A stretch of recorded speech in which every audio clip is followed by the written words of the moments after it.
que Deus possa ter misericórdia da sua igreja e certamente a igreja vai estar avançando, a igreja não vai desfalecer, mas que nós, como filhos de Deus, como pedras, como Pedro diz, desse grande templo que é a igreja, a gente venha buscar o avivamento para a nossa vida, para que a gente não possa ser aí engolido por este mundo de iniquidade.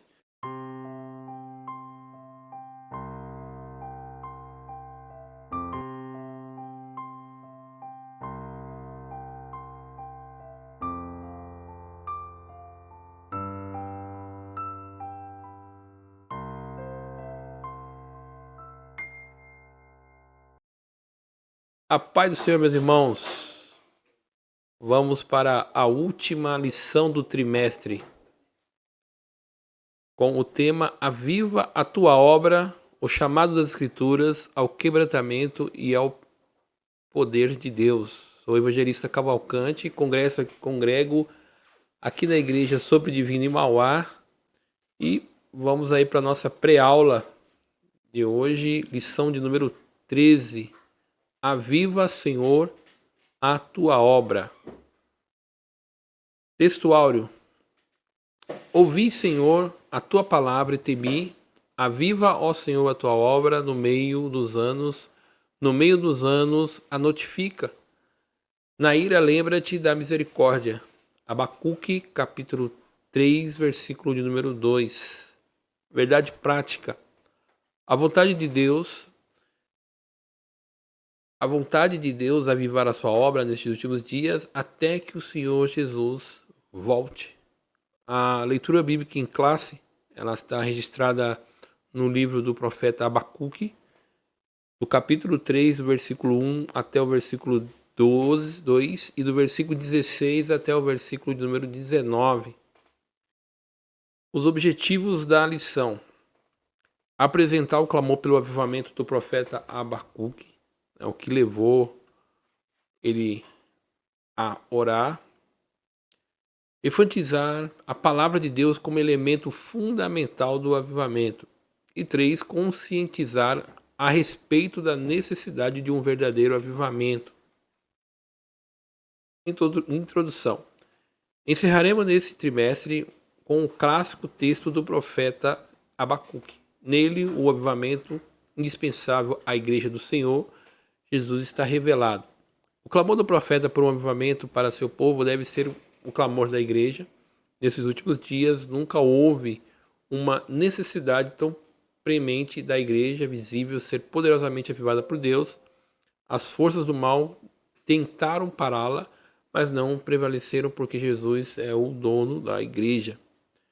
E como é a última lição na nossa pré-aula, e aí fica a orientação para os nossos professores e alunos também, a gente precisa fazer toda uma revisão rápida de tudo aquilo que foi estudado aí no trimestre, que nós começamos na primeira lição falando sobre o avivamento espiritual, onde a primeira aula tem como característica definir aí o que é o avivamento, as suas características, e na segunda lição nós vimos alguns avivamentos aí no Antigo Testamento e o avivamento do Novo Testamento, principalmente no livro de Atos. E uma coisa que a gente tem que lembrar é que a palavra avivamento, ela não se encontra na palavra de Deus.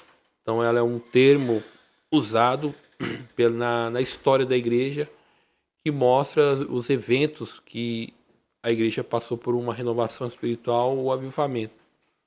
E aí nós vimos o avivamento, o ministério avivado de Jesus, o avivamento na vida da igreja, o avivamento no ministério de Pedro, Estevão, um mártir avivado, o avivamento espiritual no mundo, onde a gente abordou mais as questões dos avivamentos históricos aí da igreja nos séculos passados, o avivamento pentecostal no Brasil, onde a gente focou muito aqui o que tem sido feito, o que foi feito com a chegada dos missionários suecos, e o avivamento na vida pessoal, onde a ênfase é mais uma busca nossa pessoal por uma vida avivada para fazer a obra do Senhor, o avivamento em missão e a missão da igreja. Então a gente viu como o avivamento era importante, principalmente para que a igreja ela evangelize,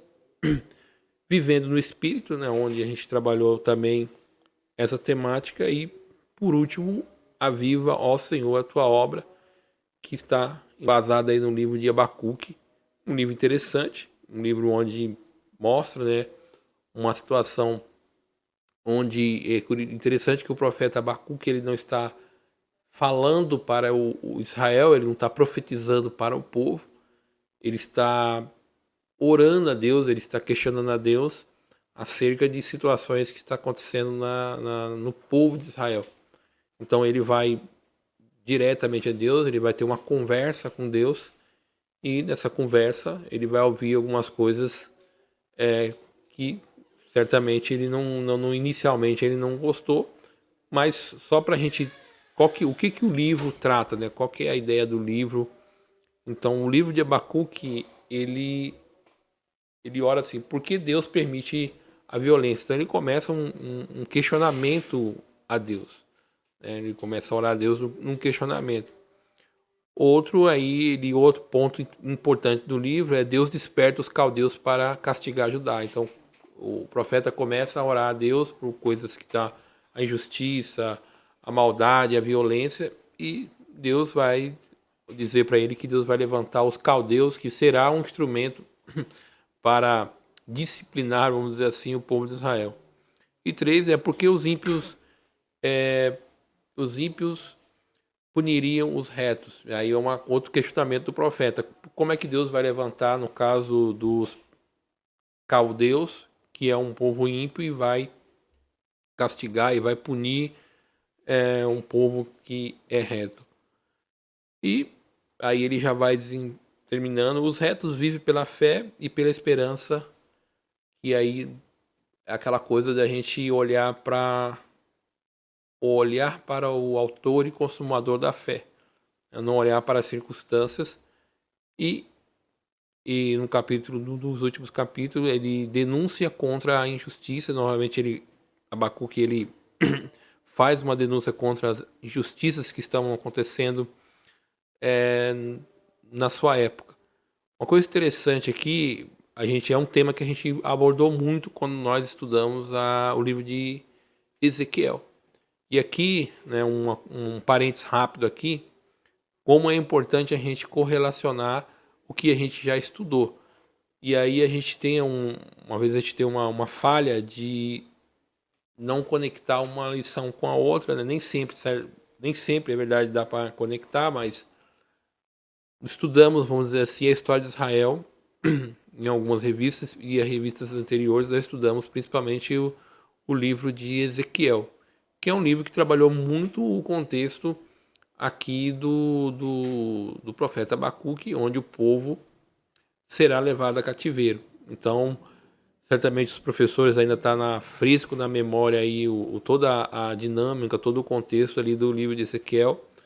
Então, como é importante a gente voltar na revista ou nas lições passadas para entender todo esse contexto aqui que o Abacuque está trabalhando, principalmente no capítulo que nós vamos tratar, no capítulo 3, que é uma oração dele para que o Senhor avive, né, a sua obra. Mas já é um tema, vamos dizer assim, que a gente já estudou aí com profundidade no livro de Ezequiel nas lições passadas. Então, o tópico 1, o clamor pelo avivamento. A intercessão angustiada do profeta. Abacuque sofreu diante da iniquidade avassaladora em Judá. Como mensageiro de Deus, o que podia fazer era clamar ao Senhor de todo o coração. Além disso, o que mais angustiava o profeta era o fato de perceber que Deus aparentemente não havia agido prontamente contra a corrupção espiritual e moral de seu povo. O profeta clamou a Deus, indagando-lhe o porquê de não haver resposta ao seu clamor diante da violência, de iniquidade, da destruição, da contenda e do litígio que via diante dos seus olhos. Então a gente vê todo um contexto de problemático na época do profeta. O profeta está vendo toda essa iniquidade acontecendo no território de Judá, no povo escolhido, e ele ora a Deus e ele faz o questionamento: por que Deus não se mexe, né? Por que Deus não faz nada? E é até interessante a gente lermos aí a indagação nele, dele fala, até quando, Senhor, clamarei, eu e tu não me escutarás. Gritarei violência e não salvará. Por que razão me faz ver a iniquidade e ver a vexação? Porque a destruição e a violência estão diante de mim. Há também que suscite a contenda ou litígio, porque esta causa a lei se afrouxa e a sentença nunca sai. Porque o ímpio cerca o justo e sai o justo, juízo preventido. É interessante aqui a questão da lei, né? A gente pensa que lei seria a lei de trânsito, a lei criminal, mas ele está falando da lei de Deus, ele está falando da lei que é o que rege todo Israel. É a lei santa, é a palavra de Deus que está sendo negligenciada e o profeta está denunciando tudo isso e ele faz um questionamento por que, que Deus ele está indiferente, ou seja, por que Deus não age. O 2 é assim, a aparente indiferença de Deus. Não há diferença de Deus na impiedade do homem. Na verdade, por causa da sua misericórdia, longanimidade para com os transgressores. Ele não age com juízo agora, por isso Deus enviou Jesus como uma mensagem de amor para salvar o homem. Mas, infelizmente, a maioria das as costas para Deus. Entretanto, haverá um dia em que ele responderá a todos que desprezam sua palavra, conforme está escrito. Os ímpios serão lançados no inferno e todas as gentes que esqueceram de Deus. Então, a aparente indiferença de Deus, na verdade, é um tempo que Deus está dando, que Deus está permitindo que aconteça. E aí, o profeta, evidentemente, ele não sabe disso, mas isso é muito interessante hoje, né, no dia que nós vivemos, onde nós vivemos todo um contexto de imoralidade, de pecado, e aqueles que são que amam a palavra de Deus, que amam Jesus, que querem viver de uma forma diferente, olha tudo que está acontecendo no mundo e pergunta por que que isso acontece, né?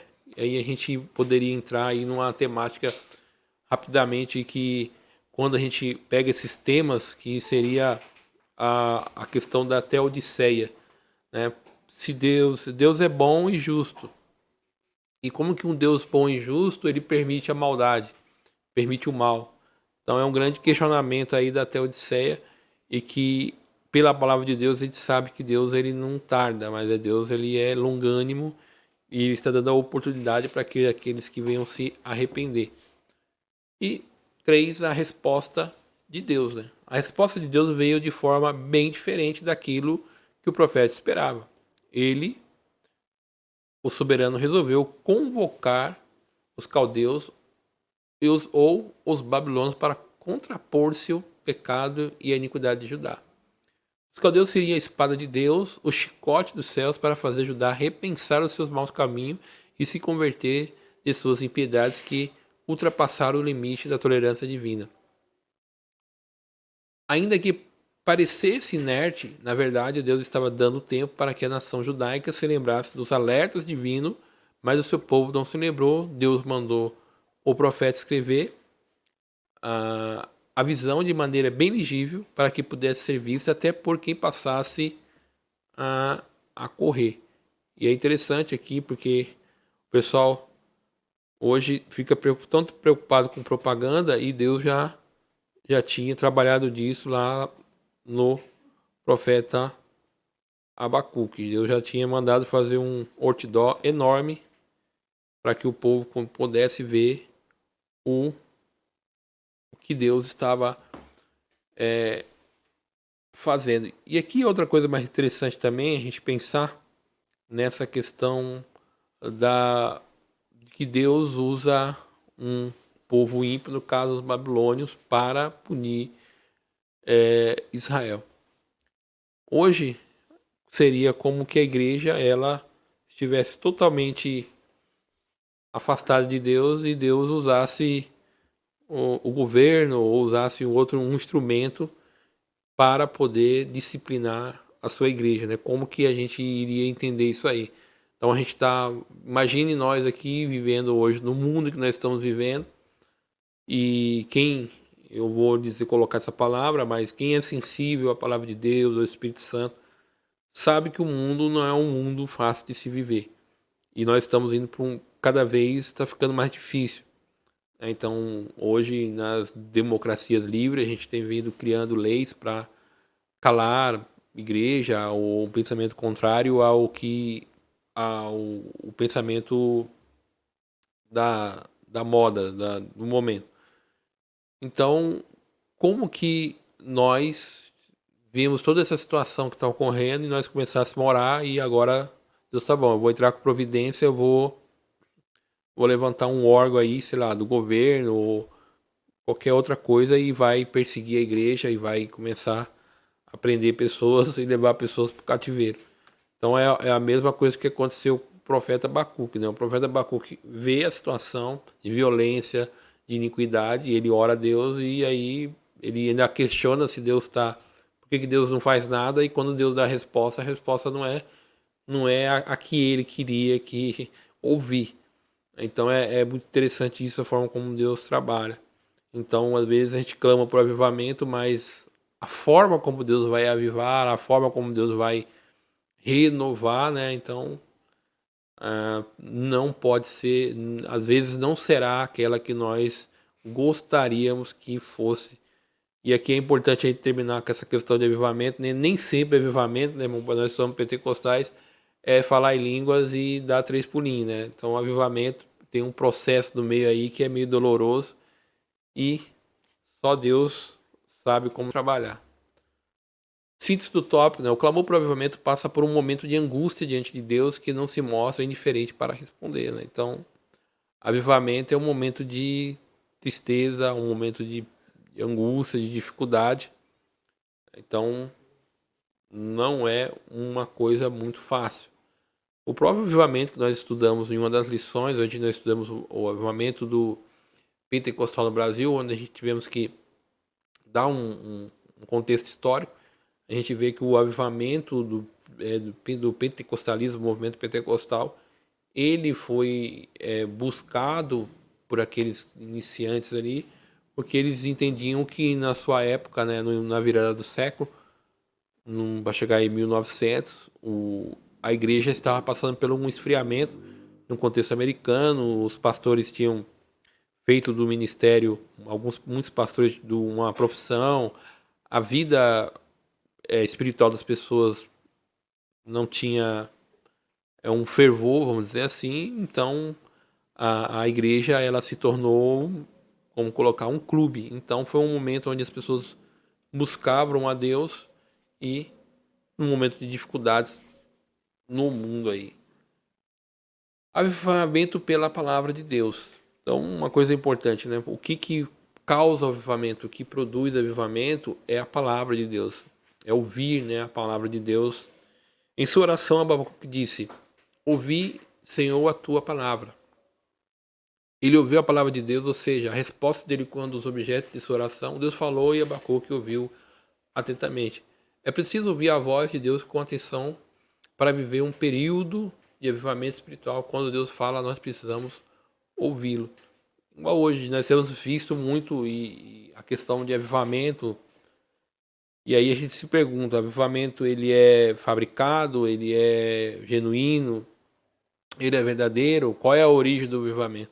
Então hoje, às vezes, a gente vê movimentos que se reúnem em estádios de futebol ou até igrejas, megas igrejas, e se reúnem ali e querem produzir o avivamento.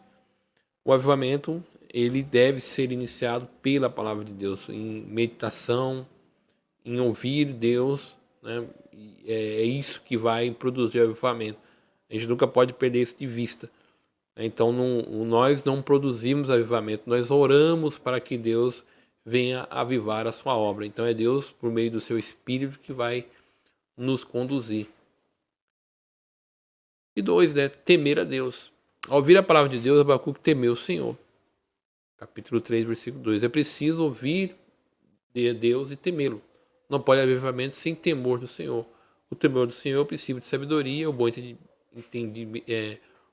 entendimento tem todos os que lhe obedecem. O seu louvor permanece para sempre. Salmo 111, versículo 10. Precisamos ressaltar, porém, que o temor do Senhor nada tem a ver com medo, pavor ou terror. A expressão remete à reverência a Deus em todas as esferas da vida, um sentimento profundo e respeito diante do Criador. Logo, ter um estilo de vida que reverencia o Senhor e o princípio de sabedoria do crente. Então, outro princípio importante, né? É ouvindo a palavra e temer a Deus. Então, o avivamento ele vai produzir temor de Deus. Uma vida mais de retidão, uma vida mais de santidade, uma vida de compromisso. Muita gente fala essa palavra santidade, mas fala ela desconectada, ou santificação, mas santidade, santificação, o que isso quer dizer? Onde aplica isso? Então, hoje nós vemos as pessoas falar, eu estou avivado, ou eu passei por um avivamento. Ok, mas qual ponto, né, da nossa vida realmente mudou? Como que isso impactou a minha vida? Então é muito comum hoje nós encontrarmos irmãos que outrora participaram de um culto, aspas, avivado, mas esse irmão está brigando, está falando palavrão, está dando mau testemunho. Então a pergunta que se faz, qual o temor de Deus que essa pessoa está expressando? Qual é a santidade que essa pessoa está expressando?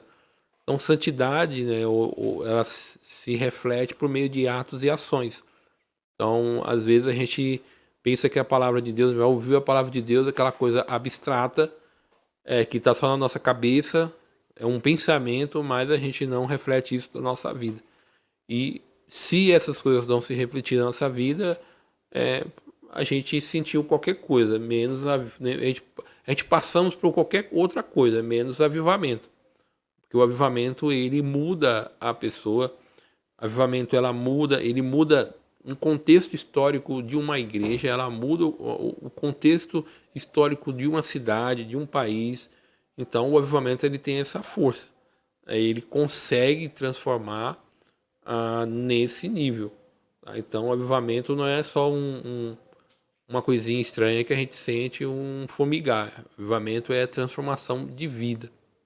E 3, o clamor pelo avivamento. Abacuque roga a Deus que aviva a sua obra. Ouvi, Senhor, a tua palavra e temi.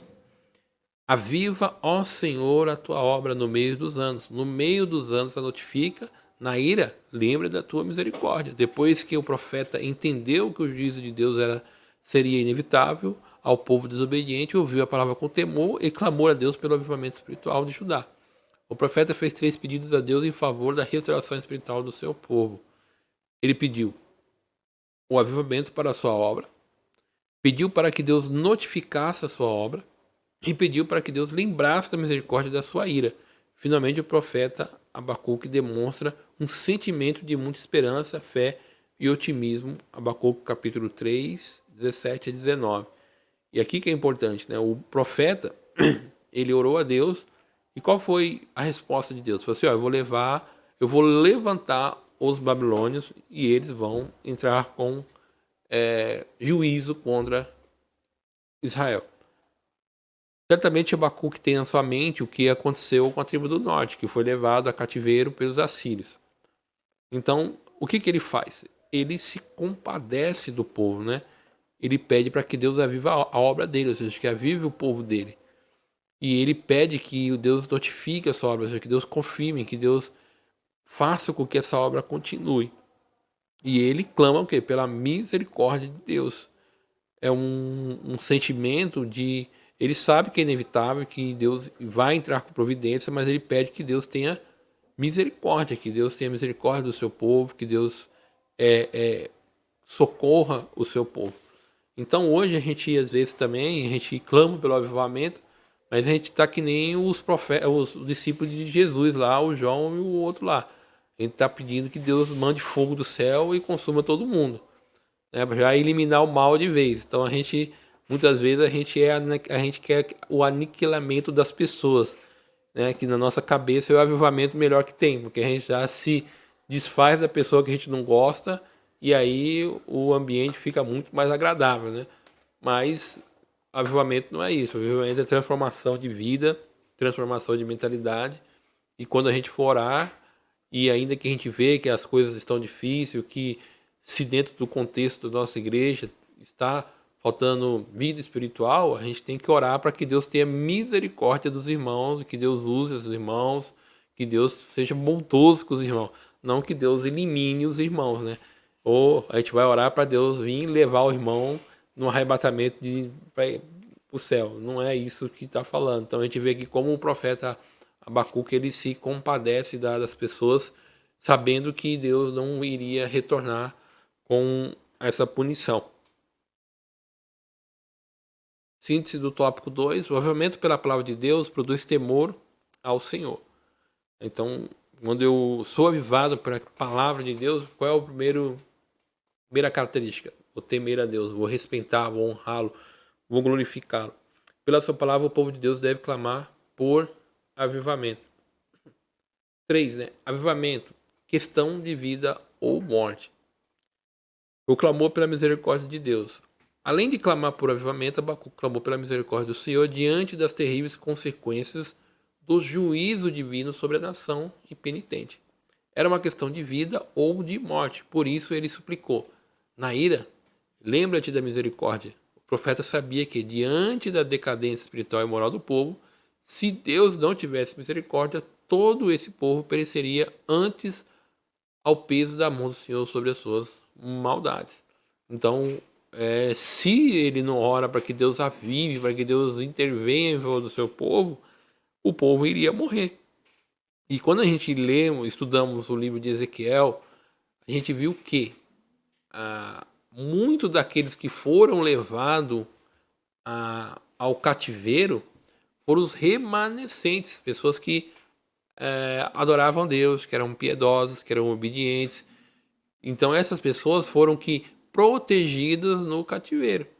Então Deus as protegeu, Deus puniu parte do povo, mas Deus protegeu aqueles que eram penitentes, aqueles que que amavam a Deus.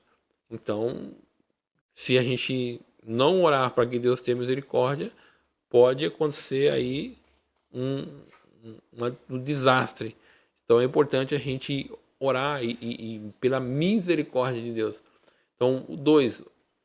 O profeta Abacuque sabia que Deus ouve as orações de pessoas que pecam, mas que se arrependem sinceramente de seus pecados. Eles buscam a face do Senhor. Deus é misericordioso. A Bíblia relata episódios de Davi que preferiu cair na mão de Deus por causa das misericórdias. Caia eu, pois, da mão do Senhor, porque são muitíssimas suas misericórdias, mas que eu não caia nas mãos dos homens. 1 Crônicas, capítulo 21, versículo 3. A maior percepção a respeito do caráter misericordioso de Deus teve o profeta Jeremias, quando declarou: as misericórdias do Senhor são a causa de não sermos consumidos, porque as suas misericórdias não têm fim. Então, diante de uma situação difícil, que pegando o contexto de Abacuque, onde o povo estava, todos eles rebeldes, qual é a melhor pessoa que você cair na mão? Deus. Ainda que a punição foi uma punição severa, 70 anos de cativeiro, o templo destruído, perda da pátria, exilados. Então a consequência da rebeldia foi muito forte, mas Deus foi aquele que restaurou eles depois do cativeiro.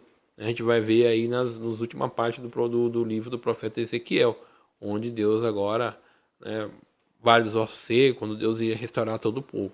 Então, o avivamento é uma questão de vida ou morte nesse sentido. A gente tem que apelar à misericórdia de Deus. Clamemos a Deus. Atualmente, podemos afirmar que a depravação moral no mundo se tornou endêmica. E uma grande parte não há mais ou menos sentimento de vergonha ou pudor. A iniquidade não é apenas prática individualmente ou por grupos, mas está institucionalizada, com apoio legal. Há poucos anos, governos culturalmente autoritários incluíam em suas agendas institucionaliza ao do aborto, do falso casamento gay, da ideologia de gênero. Ainda mais, há igrejas que, dizendo-se cristã, aprovam essas abominações. O pretexto de serem igrejas inclusivas aceitam a depravação moral como norma a realidade posta alegando que Deus é amor, por isso não exclui ninguém. A Bíblia, porém, diz que seguir a paz com todo e a santificação, sem a qual ninguém verá o Senhor. Certamente o juízo de Deus não tardará. Portanto, devemos fazer a mesma oração do profeta Abacuque. Na ilha, lembra-te da misericórdia, Abacuque 3:2. Então, hoje, as coisas hoje estão muito à vista, né? Eu sou um pouquinho mais velho aqui, tem um monte de jovens aqui, vocês não estão vendo, mas eles estão tudo aqui quietinhos aqui na gravação. E na minha época, muita coisa que foi falada aqui era coisas que eram feitas às escuras. E eu não sou tão velho assim. Hoje, as coisas são às claras, né? Então, hoje fica muito evidente a questão da imoralidade, da depravação, e a gente vê como que os governos mais progressistas, como eles validam essas pautas e se tornam lei. Então, se você se colocar contra, você pode. No Brasil, você só responde com um processo, você é intimidado pela justiça. Então, já há países onde as pessoas estão questionando, por exemplo, a ideologia de gênero e está sendo preso por dizer que só existe dois, que o sexo é binário.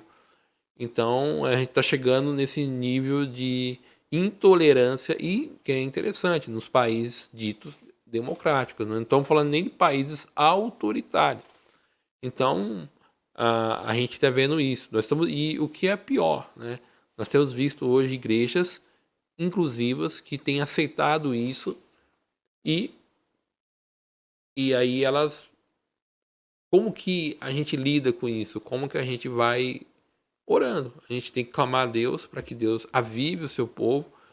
Mas uma coisa é certa, a gente sabe que nós estamos indo aí já para os últimos dias, não nos últimos dias que a Bíblia fala, mas nos últimos dias mesmo. Nós estamos chegando provavelmente já no fim da nossa era, pelas coisas que a gente vê acontecendo.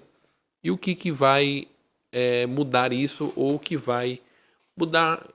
Eu sou esperançoso naquilo que vai acontecer. Ou seja, pensando em Apocalipse, né? Eu sou muito esperançoso que Deus irá restaurar o mundo, irá restaurar a sua criação.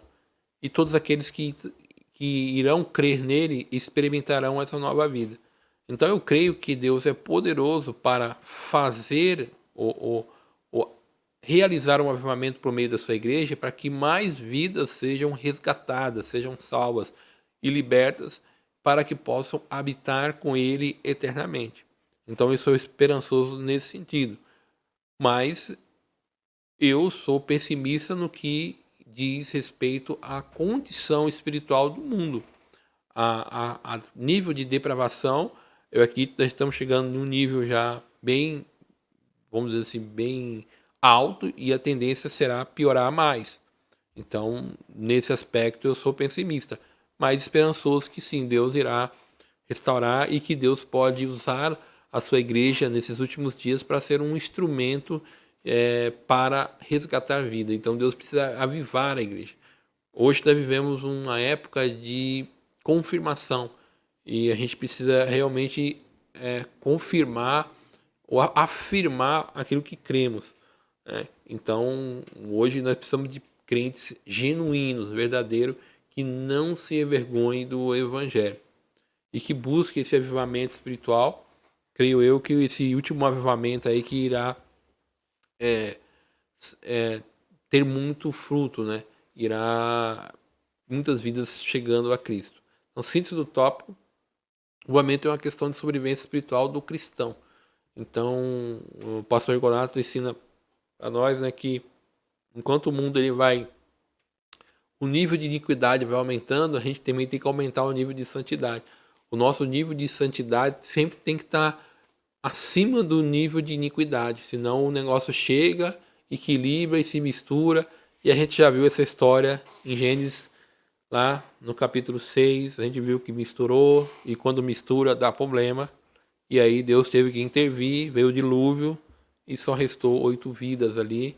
Então, que Deus possa ter misericórdia da sua igreja, e certamente a igreja vai estar avançando, a igreja não vai desfalecer, mas que nós, como filhos de Deus, como pedras, como Pedro diz, desse grande templo que é a igreja, a gente venha buscar o avivamento para a nossa vida, para que a gente não possa ser aí engolido por este mundo de iniquidade. Então, conclusão, assim como Abacuque orou a Deus, clamando por um avivamento à sua obra, devemos também clamar ao Senhor por um avivamento genuíno e poderoso nas igrejas locais. A situação espiritual e moral do mundo está se assemelhando ou até mesmo pior que nos tempos do profeta. Devemos clamar pela misericórdia de Deus pelo que estão se apostatando da fé e em muitas igrejas aprovando todas as abominações contra Deus. Clamemos solenemente: aviva, Senhor, a tua obra. Então, nós estamos aí, né, irmão, encerrando aí o trimestre, o primeiro trimestre de 2023. Nós estaremos aí, se Deus nos permitir, iniciando já o segundo trimestre das pré-aulas. Esperamos que possamos ter sido bênção na vida dos irmãos, professores, dos irmãos que tenham nos ajudado, têm acompanhado, e que isso seja um momento de bênção na sua vida. E que possamos continuar, que o Senhor possa nos dar graça, não só a mim, mas os outros professores, os outros projetos que estão sendo feitos no canal da igreja, e que todos possam ficar aí, em nome de Jesus, com um excelente ano, e que possa vir a outra lição e a gente possa continuar se edificando em nome de Jesus. Então, só eu, antes de fazer a conclusão da aula, mas para mim esse semestre foi muito bom, né? Porque particularmente eu tenho estudado a temática do Espírito Santo, né? Então eu tenho de um ano para cá eu tenho estudado, tenho tentado me aprofundar mais nesse assunto, principalmente numa vida cheia do Espírito Santo. Então tenho investido muito meu tempo em literaturas que tratam dessa temática, ou do batismo com o Espírito Santo, ou cheio do Espírito Santo, ou uma vida na plenitude do Espírito Santo. Então, essa revista, o trimestre, foi muito bom, porque, como está tratando de avivamento, só me ajudou a me aprofundar mais nessa temática. Eu espero que os irmãos, né, que tenham a participar desse trimestre, principalmente irmãos que ainda não são batizados com o Espírito Santo, que possam buscar o batismo com o Espírito Santo. Irmãos que outrora falava, o Espírito Santo usava com um determinado dom, e que por algum motivo esse irmão não tem mais usado, ou não tem sido usado com esse dom, que possam buscar esse dom novamente, possam buscar em oração para ser uma bênção na mão do Senhor, e que possamos buscar uma vida cheia do Espírito Santo. Então, uma coisa para mim, se eu fosse concluir, que esse trimestre me ajudou e me focou, é ter uma vida cheia do Espírito Santo. Amém? Que possa Deus abençoar todos em nome de Jesus.